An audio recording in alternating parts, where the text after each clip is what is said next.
جیسے موت کی غشی طاری ہو رہی ہو. قرآن کے الفاظ میں سورہ احزاب میں ان کا یہ حال بتایا گیا کہ ان کا یہ حال ہو رہا تھا جیسے موت کی غشی طاری ہو رہی ہو، اور وہیں اسی خطرے میں گرفتار. اہل ایمان کا کیا حال تھا وہ بھی سورہ احزاب میں بتایا جاتا. انہوں نے کہا ھذا ما وعدنا اللہ ورسولہ، یہ وہی چیز ہے جس کا وعدہ اللہ اور اس کے رسول نے کیا تھا. وصدق اللہ ورسولہ،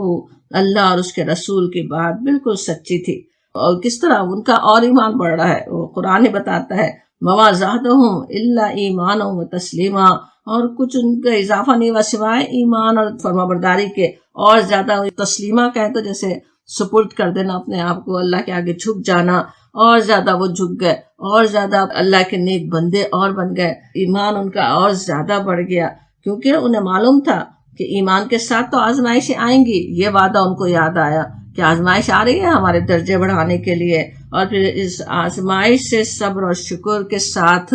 جب انسان گزر جائے تو ایمان کے بڑے درجے بھی اللہ تعالیٰ عطا فرما دیتا ہے. اور بالکل ویسے ہی ایمان کا اظہار اس موقع پر موسیٰ علیہ السلام کرتے ہیں. انہوں نے کیا کیا، انہوں نے کیا کہا، کہا انہوں نے کلا، ہرگز نہیں. کلا کہنا اس چھوٹا سا لفظ ہے بالکل، لیکن اس کے کہنے کے لیے کتنے بڑے درجے کا ایمان چاہیے کہ موت سامنے کھڑی نظر آ رہی ہو، پیچھے جان کی دشمن فوج، سامنے ٹھاٹے مارتا ہوا سمندر، لیکن اپنے رب پر اعتماد اور توکل اور یقین اور ایمان. دیکھیے وہ تو کیا کہتے ہیں کہ ہرگز نہیں، وہ نہیں ہونے والا ہے. اصحاب موسیٰ جس وقت کہہ رہے ہیں کہ انا لمدرکون، ان کا کیا کہنا ہے موسیٰ علیہ السلام کا؟ ہرگز نہیں، یہ ہونے والا نہیں ہے. ہرگز نہیں کہنا کس طرح ہے، گویا کہہ رہے ہوں کہ ایسا کچھ نہیں ہونے والا، مت ڈرو، اللہ کی قدرت پر بھروسہ رکھو. اور وجہ بھی بتا دیتے ہیں، انا معی ربی سیہدین، انا بے شک، معی میرے ساتھ ہے، ربی میرا رب، سیہدین جو ہے ایک تو ایمفیسس کے لیے بھی ہوتا ہے کہ ضروری، اور بہت جلدی وہ تو مجھے راستہ دکھا دے گا. سیہدینی، وہ تو ضرور فوراً جلدی مجھے میری ہدایت کر دے گا، میری رہنمائی فرما دے گا. یہاں ہدایت کے اور معنی بھی سمجھ میں آتے ہیں. ہدایت دینا، راستہ بتا دینا، صحیح غلط کا اور حق و باطل کا علم دے دینا ہی نہیں، بلکہ آگے راستہ صاف کرنا، سیدھے راستے پر چلنے کے مواقع دینا، زندگی کے پرپیچ راستوں سے اپنی رہنمائی میں گزروا دینا، پار لگوا دینا. یہ سب اس کے معنی ہے نا ہدایت دینے کے. بندہ عاجزی سے اپنے رب سے درخواست کرتا ہے، ایاک نعبد و ایاک نستعین، کہ ہم تیری عبادت کرتے ہیں، تجھی سے مدد چاہتے ہیں. اہدنا الصراط المستقیم، ہمیں سیدھا راستہ دکھا، صراط المستقیم دکھا. جب ہم یہ دعا کر رہے ہوتے ہیں دن میں کتنی بار، ہمیں دکھا سیدھا راستہ، مطلب یہ نہیں ہے کہ بس ہمیں ہدایت کا علم دے دے، ہمیں ایمان عطا کر، بلکہ اس کے ساتھ ہی وہ بھی ہے اس میں شامل. لیکن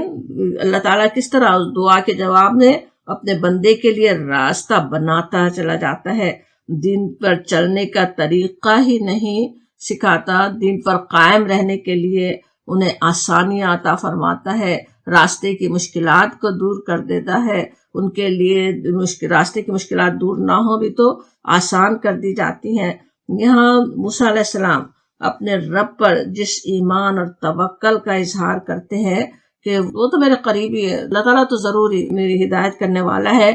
رہنمائی کرنے والا ہے، مجھے بچا کر لے جانے والا ہے. بالکل ایسی ہی سچویشن تھی، ایسا ہی موقع تھا جب نبی صلی اللہ علیہ وسلم غار ثور میں حضرت ابوبکر رضی اللہ عنہ کے ساتھ پناہ لیے ہوئے تھے. وہ موقع بھی یاد ہوگا کیسا تھا. کفار مکہ، پورا کا پورا مکہ شہر، سب کو لالچ دے دیا گیا تھا کہ انعام کا، سب جان کے دشمن، خون کے پیاسے بنے ہوئے آپ صلی اللہ علیہ وسلم کو تلاش کرتے پھر رہے تھے. اس غار کے دہانے تک بھی پہنچ جاتے ہیں. اس وقت سوچے حضرت ابوبکر جو ساتھ ہیں وہ نبی صلی اللہ علیہ وسلم ہی کے لیے کیسے فکر مند ہوتے ہیں، لیکن نبی کریم حضرت محمد صلی اللہ علیہ وسلم بالکل مطمئن حضرت ابوبکر کو تسلی دیتے ہیں. لا تحزن ان اللہ معنا، سورہ توبہ میں وہ حال آتا ہے نا کہ مت غم کرو، اللہ ہمارے ساتھ ہے. ہمارے ساتھ ہے، دونوں ہی کے لیے کہتے ہیں ہمارے ساتھ ہے اللہ تعالیٰ معنا. اور یہ کہ غم کرنے کی کوئی بات نہیں، لا تحزن، خود کو کوئی پریشانی نہیں، کوئی غم نہیں ہے، اپنے رب پہ پورا توکل، پورا ایمان ہے،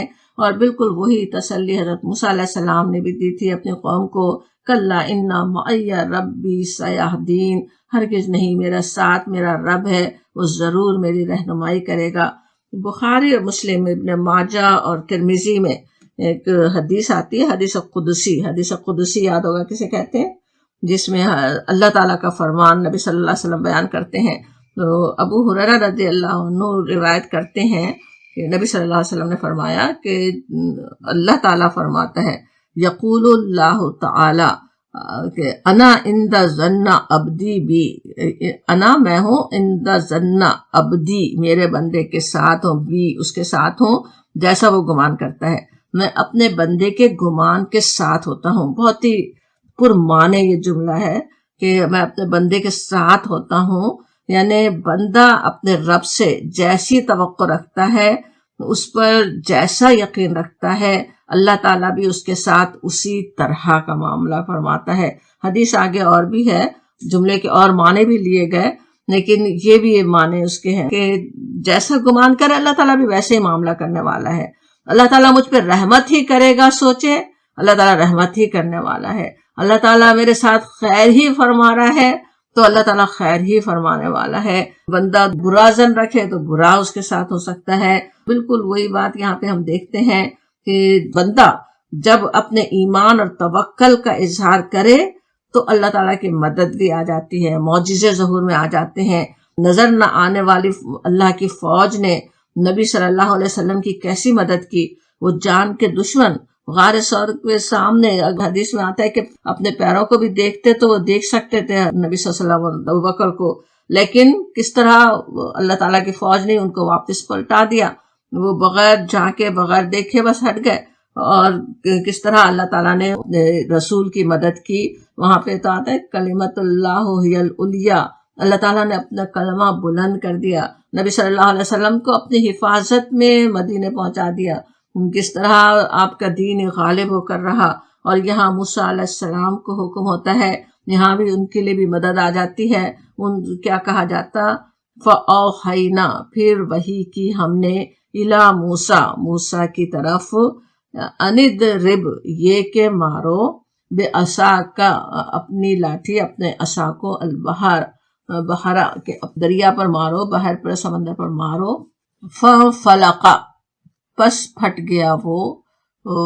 فکانا، فلقہ کا یاد ہوگا سورۃ الفلق سے، یہ پھٹ جانا، فکانا پس ہو گیا، کلو ہر ایک، فرقن، فرق کیا ہوتا ہے، اس مجموعے میں سے کاٹ کر جیسے ایک حصہ الگ کر دیا گیا ہو، فرقہ جو ہم کہتے ہیں وہ بھی اسی وجہ سے کہتے ہیں نا، پوری جیسے امت مسلمہ میں سے کٹ کے کچھ لوگ الگ ہو جائیں وہ ایک فرقہ ہوا، فرق ایک ٹکڑا کٹ کر ایک الگ ہونے والا، تو فکانا کلو فرقن کہا جاتا، ہر ایک ٹکڑا، کالطود العظیم، کالطود العظیم یہاں پہ کہا جا رہا ہے، طود کے معنی خود ڈکشنری میں جبل عظیم بتائے جاتے کہ بڑا پہاڑ، اور یہاں اس کو الطود العظیم کہا جا رہا ہے، یعنی پھر اور کتنا زیادہ وہ بڑے عظیم پہاڑ، ظاہر ہے سمندر کا پانی کھڑا ہو جائے تو کس طرح سے وہ کتنے بڑے بڑے دو جیسے دو پہاڑوں کی شکل میں کھڑا ہو گیا ہو۔ تورات میں کہا گیا، پھر موسیٰ نے اپنا ہاتھ سمندر کے اوپر بڑھایا اور خداوند نے رات بھر تند یعنی سخت پوربی آندھی یعنی مشرق سے جو آنے والی ہوا ہو، اسے چلا کر اور سمندر کو پیچھے ہٹا کر اسے خشک زمین بنا دیا، اور پانی کے دو حصے ہو گئے، بنی اسرائیل سمندر کے بیچ میں سے خشک زمین پر چل کر نکل گئے، اور ان کے داہنے اور بائیں ہاتھ پانی دیوار کی طرح تھا۔ یہاں پہ تورات کا کور ختم ہوتا ہے، یعنی کہ نہ صرف پانی ہٹ گیا بلکہ خشک راستہ بھی بن گیا۔ سورہ طٰہٰ میں بھی یہی بات کہی گئی، فَاضْرِبْ لَهُمْ طَرِيقًا فِي الْبَحْرِ يَبْسًا، کہ ان کے لیے عصا کی ضرب لگاؤ اور سمندر میں سوکھا راستہ بنا دو، کہا گیا وہاں پہ حضرت موسیٰ علیہ السلام سے۔ پانی کے ہٹ جانے کے بعد بھی یہ کیچڑ ہو، چلنا ناممکن ہو، ایسا نہیں ہوا، پانی ہٹ گیا دور دور۔ سورہ دخان میں آتا ہے کہ حضرت موسیٰ علیہ السلام کو اللہ تعالیٰ نے ہدایت فرمائی کہ سمندر پار کر لینے کے بعد اس کو اسی حال پر رہنے دے، لشکر فرعون یہاں غرق ہونے والا ہے۔ گویا پانی مل سکتا تھا اگر موسیٰ علیہ السلام پورا پار کرنے کے بعد اس سمندر کو عصا مار دیتے۔ اب یہ کس قدر بڑا اور عظیم معجزہ تھا، اصحاب موسیٰ کے سامنے اور آل فرعون کی آنکھوں کے سامنے بھی پیش آ گیا۔ اتنی کھلی نشانی دیکھ کر بھی کہ پانی کا اس طرح سے الگ الگ ہونا، کچھ لوگوں نے تو کوشش کی کہ اسے ثابت کریں کہ بس جیسے ہوا سے دو طرف پانی ہو گیا، حالانکہ کب ہوا ہے دنیا کی تاریخ میں کہ اس طرح سے پانی کھڑا ہو جائے، پہاڑ کی طرح دو طرف کھڑا رہے، اتنی دیر کھڑا رہے کہ اتنے سارے لوگ نکل جائیں، اس کے بعد بھی کھڑا رہے کہ پورے فرعونی داخل ہو جائیں۔ ظاہر ہے بالکل ایک بہت ہی بڑا معجزہ تھا، لیکن اتنا بڑا معجزہ آل فرعون بھی سامنے دیکھ رہے تھے، لیکن ان پر کیسے اپنے نفس اور اسے شیطان کے ہاتھوں میں آئے ہوئے تھے، خون ان پر سوار تھا، اپنے غلاموں کا اپنے ہاتھ سے یوں نکل جانا کسی طرح گوارا نہیں تھا۔ اللہ کی قدرت سے ڈرنے کے بجائے اتنی بڑی قدرت دیکھ کر اس وقت ہی ایمان لے آتے، اس وقت ہی ڈرتے، اندھا دھند خود بھی پیچھے سمندر میں داخل ہو گئے۔ تورات کے الفاظ میں مصریوں نے تعقب کیا اور فرعون کے سب گھوڑے اور رتھ اور سوار ان کے پیچھے پیچھے سمندر کے بیچ میں چلے گئے، اور خداوند نے موسیٰ سے کہا کہ اپنا ہاتھ سمندر کے اوپر بڑھا تاکہ پانی مصریوں اور ان کے رتھوں اور سواروں پر پھر بہنے لگے، اور موسیٰ نے اپنا ہاتھ سمندر کے اوپر بڑھایا اور صبح ہوتے سمندر پھر اپنی اصلی قوت پر آ گیا اور مصری الٹے بھاگنے لگے، اور خداوند نے بیچ ہی میں مصریوں کو تہو بالا کر دیا۔ اب یہاں پہ تورات میں تو ہے کہ جیسے موسیٰ علیہ السلام سے کہا گیا کہ اپنا ہاتھ اس پر بڑھا، کہیں قرآن میں یہ بات نہیں آتی کہ کچھ موسیٰ علیہ السلام نے کیا ہو، بہرحال کیا ہو یا نہیں، اللہ کی قدرت سے ہی اصل سب کچھ ہوا۔ پہلے بھی سوچیں وہ جو تودے عظیم بنے تھے، وہی تو کی گئی تھی موسیٰ علیہ السلام کو کہ عصا مارو بحر پر، لیکن پھاڑنے والا کون تھا؟ اللہ تعالیٰ تھا۔ اس عصا کے بغیر بھی اللہ کی قدرت کے لیے کچھ مشکل نہیں تھا، اس کے قلب کن سے بس ہو سکتا تھا، وہ معجزہ پیش ہی آ سکتا تھا، لیکن کچھ کرنے کے لیے کہا جاتا۔ قرآن میں یہ بات بھی اکثر سمجھ میں آتی کہ انسان کو بھی کچھ کر کے دکھانا ہوتا ہے، کچھ کرنا ہوتا ہے، جتنی اس میں طاقت ہے۔ کچھ اس کر نہیں سکتا، موسیٰ علیہ السلام پانی کو کچھ ہٹا نہیں سکتے تھے، صرف اللہ کے جو حکم تھا کہ عصا مارو وہی کر سکتے تھے، انہوں نے وہی کر دیا۔ بالکل اسی طرح انسان کے جتنے بس میں ہے، جو کر سکتا ہے، جو کوشش اس کے بس میں، اتنی ہی وہ کرے اور آگے اللہ پہ بھروسہ رکھے، باقی کام اللہ تعالیٰ بنانے والا ہے۔ اس طرح سے بن گیا راستہ اور وہ سب اس سے نکل گئے۔ قرآن کا کیا بیان ہے کہ کیا ہوا؟ آگے کہا جاتا ازلفنا ثم الاخرین۔ ازلفنا زیلام فے جو ہے زلفا سے اس کی معنی ہے قریب کر دینا، ازلفنا ہم نے قریب کر دیا، یا ہم نے جس طرح سے آ رہا ہے، اور سچ مجھ بھی غور کریں ہر چیز اللہ تعالیٰ کی قدرت سے کس طرح ہو رہی ہے نا۔ ازلفنا ہم نے قریب کر دیا، ثم الاخرین، ثم کا یہاں پہ لفظ ہے، ثم نہیں ہے، لیکن ثم ہے، زبر ہے ثم۔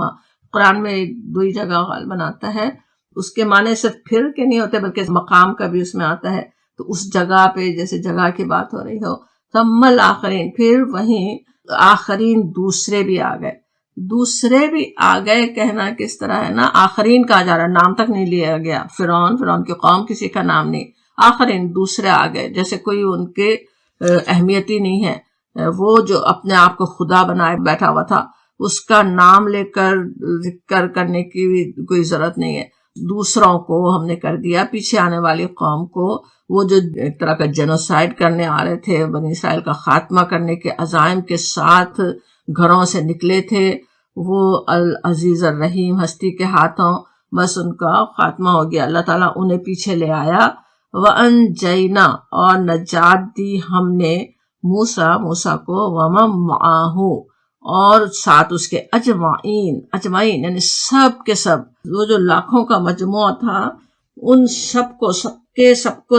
یعنی نجات دے دینا کس طرح ہے نا۔ ویسے اوپر جو آخرین کہا جا رہا ہے نا، وَأَزْلَفْنَا ثَمَّ الْآخَرِينَ، ہم نے قریب کر دیا اور پھر دوسروں کو بس دوسرے اس کے پیچھے آ گئے۔ سمجھ میں آتا ہے کہ جیسے کہانی اصل تو بیان کس کی ہو رہی ہے، موسیٰ علیہ السلام اور اصحاب موسیٰ کی، دوسرے تو بس ایسے ہی ہیں جو پیچھے آ گئے، ان کی بات ہو رہی ہے، اور پھر سب کو اللہ تعالیٰ نے نجات دے دی۔ اب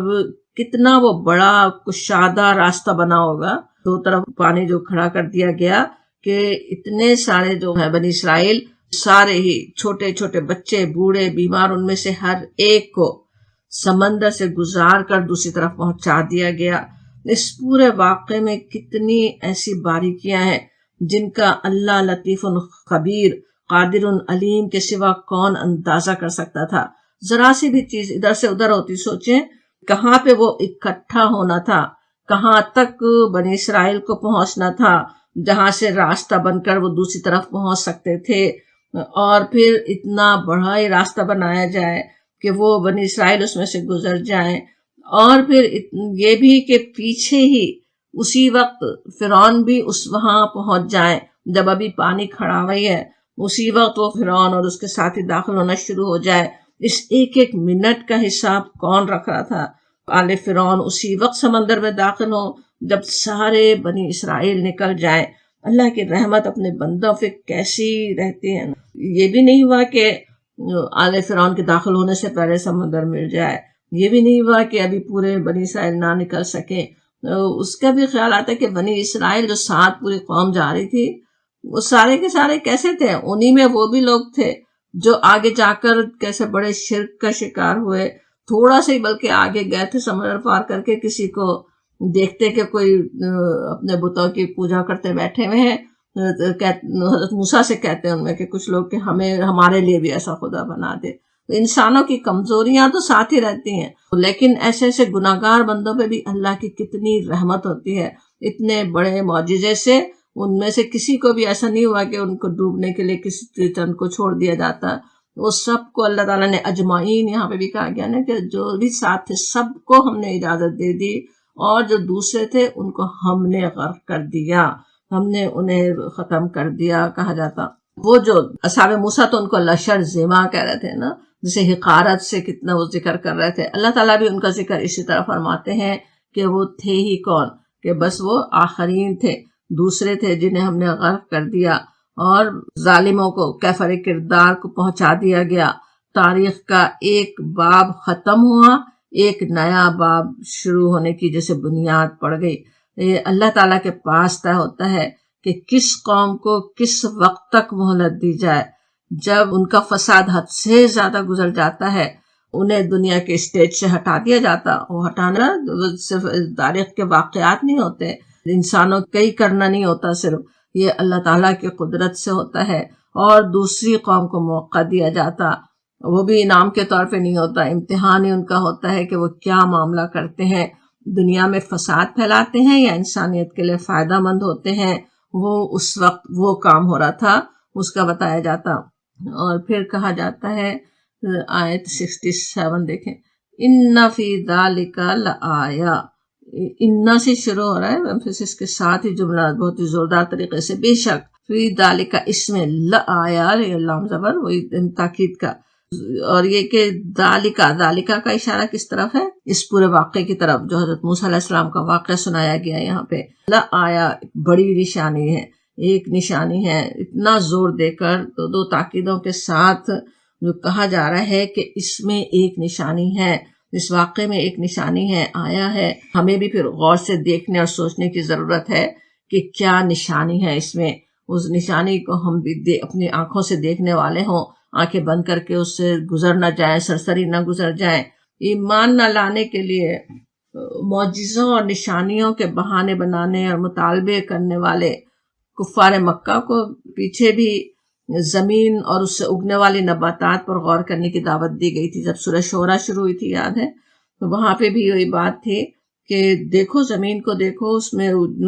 جو نباتات اگتی ہیں ان پہ غور کرنے کی دعوت تھی۔ اور پھر بالکل یہی آیات جو یہاں 67 اور 68 جو آیت ہے، ان فی ذالک لآیا وما کان اکثرهم مؤمنین وان ربک لہو العزیز الرحیم، بالکل یہی آیات پیچھے آیت نمبر 8 اور 9 بھی تھی،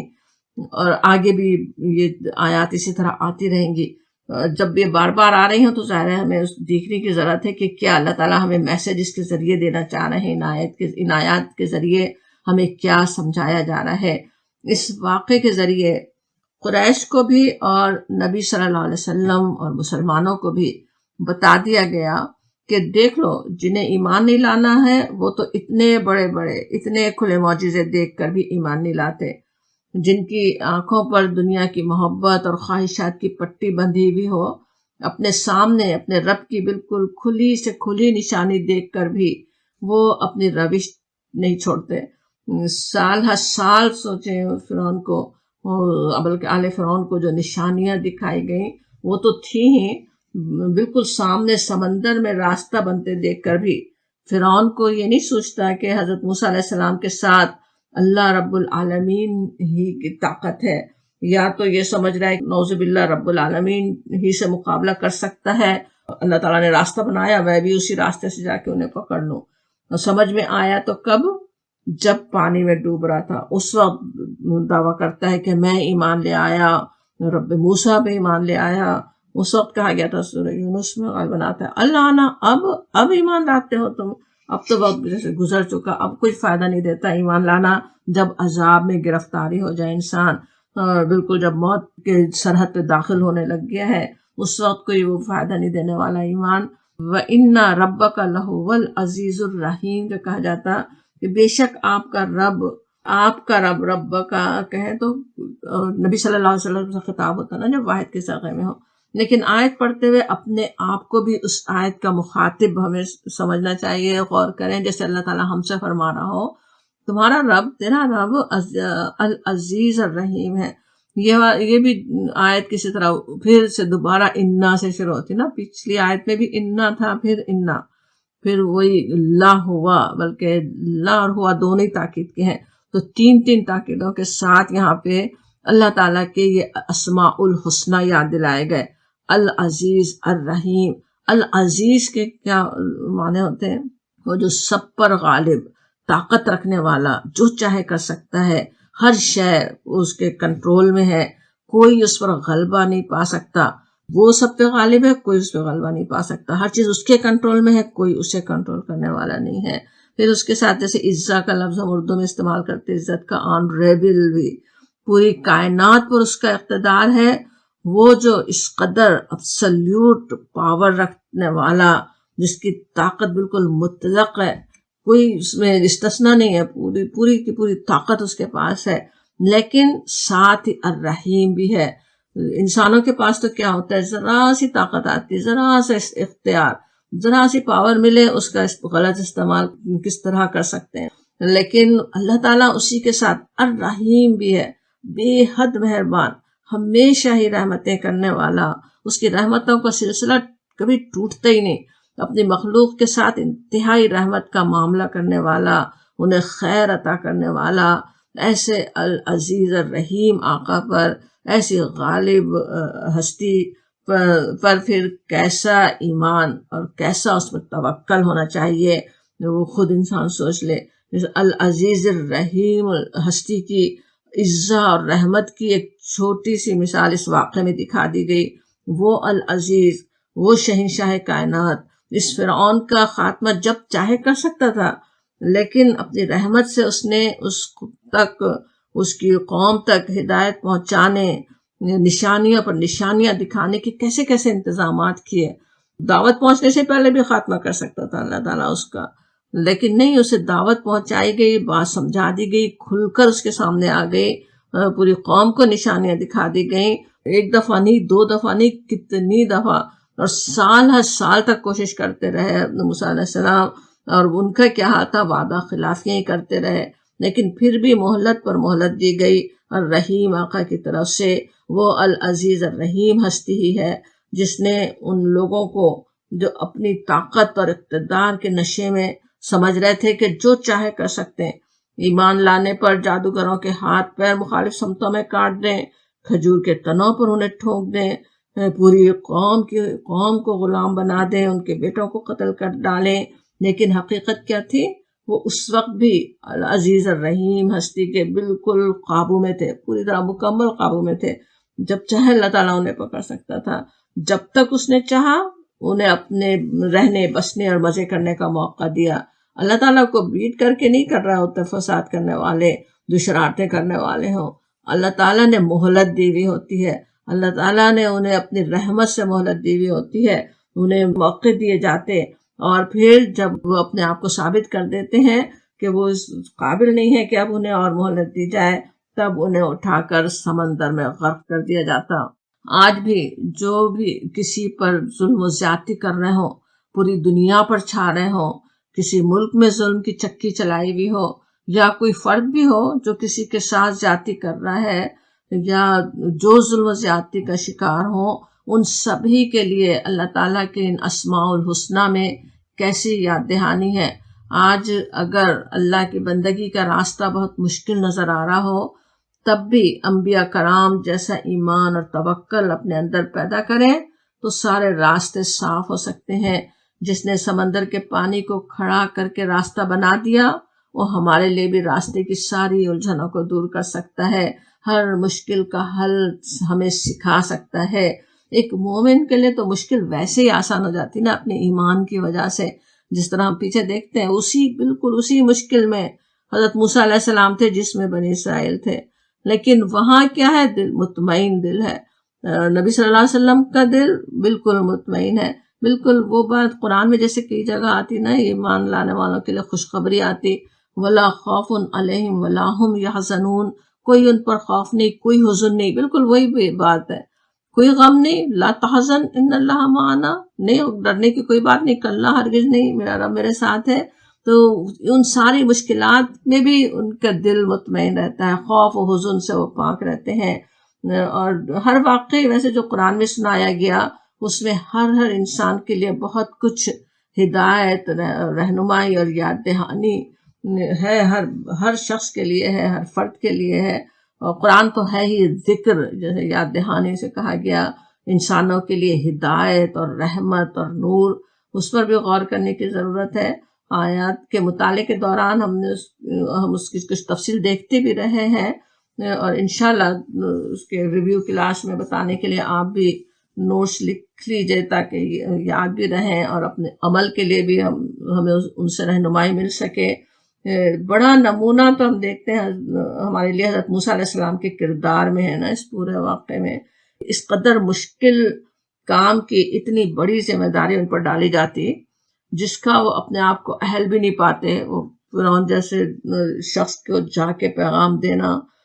اور خود فرماتے بھی ہیں کس طرح ان کا سینہ گھٹتا ہے، زبان نہیں چلتی، قتل کا الزام بھی ہے، لیکن سب کا حل بھی دیکھ لیتے ہیں، ایسا نہیں کہ پیچھے ہٹے، نہیں کر سکتا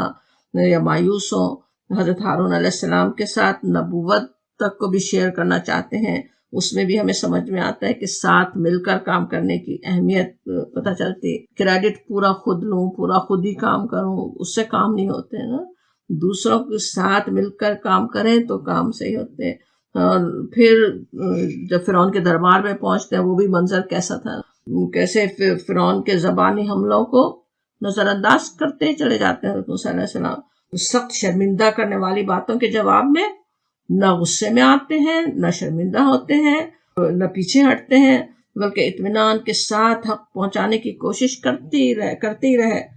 حق پہنچا دیا انہوں نے۔ ان کے کردار کا کیسا زبردست نمونہ تھا جو گفتگو ہمارے سامنے یہاں پہ رکھی گئی۔ امت مسلمہ جسے پوری دنیا کے سامنے دین کو پہنچانا ہے، ان کا اخلاق، ان کا کردار کیسا ہونا چاہیے، وہ انبیاء کرام کے واقعات کے ذریعے سکھا دیا گیا۔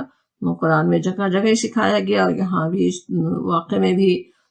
دین کی دعوت مختصر اور جامع الفاظ میں پہنچا دینے کا جیسے نمونہ ہمارے سامنے رکھ دیا گیا اس کے ذریعے سے۔ اور جادوگر بھی صرف معجزہ ہی نہیں دیکھ رہے تھے، بلکہ حضرت موسیٰ اور ہارون علیہ السلام کی شخصیت بھی دیکھ رہے تھے۔ موسیٰ علیہ السلام نے کس طرح اسے جادوگروں کا سوچیں اس وقت جو حال تھا، اس سے جج وہ کرتے انہیں کہ یہ تو بس فرعون کے ساتھی ہیں اور جادو میں لگے ہوئے، اتنے بڑے حرام کام میں جو مبتلا ہے، انہیں کیا دعوت دینے کا فائدہ۔ ایسا نہیں ہوا، انہیں بھی دعوت پہنچائی تھی، اور اس کا ہی اثر تھا نا کہ معجزہ جب انہوں نے دیکھا پھر فوراً ہی جھک گئے، فوراً ہی ایمان لے آئے۔ قوم کی بھی رہنمائی جس طرح حضرت موسیٰ علیہ السلام نے کی، ان کا اللہ پر توکل، ان سب میں ہمارے لیے بہت کچھ سیکھنے کے لیے ہے۔ آج ہمیں اور سب مسلمانوں کو ایسا ایمان، توکل اور کردار کی ایسی مضبوطی اللہ تعالیٰ عطا فرمائے کہ ان کے ذریعے امت مسلمہ کو دنیا میں ایک بار اور عزت کا مقام حاصل ہو سکے. آمین یا رب العالمین. جہاں جہاں جو لوگ ظلم کا شکار ہیں، سفر ہو رہے ہیں، العزیز الرحیم ہستی انہیں اس سے نجات عطا فرمائے. ربنا تقبل منا انک انت السمیع العلیم وتب علینا انک انت التواب الرحیم. صلی اللہ تعالی علی خیر خلقہ وآلہ وصحبہ اجمعین برحمتک یا ارحم الراحمین.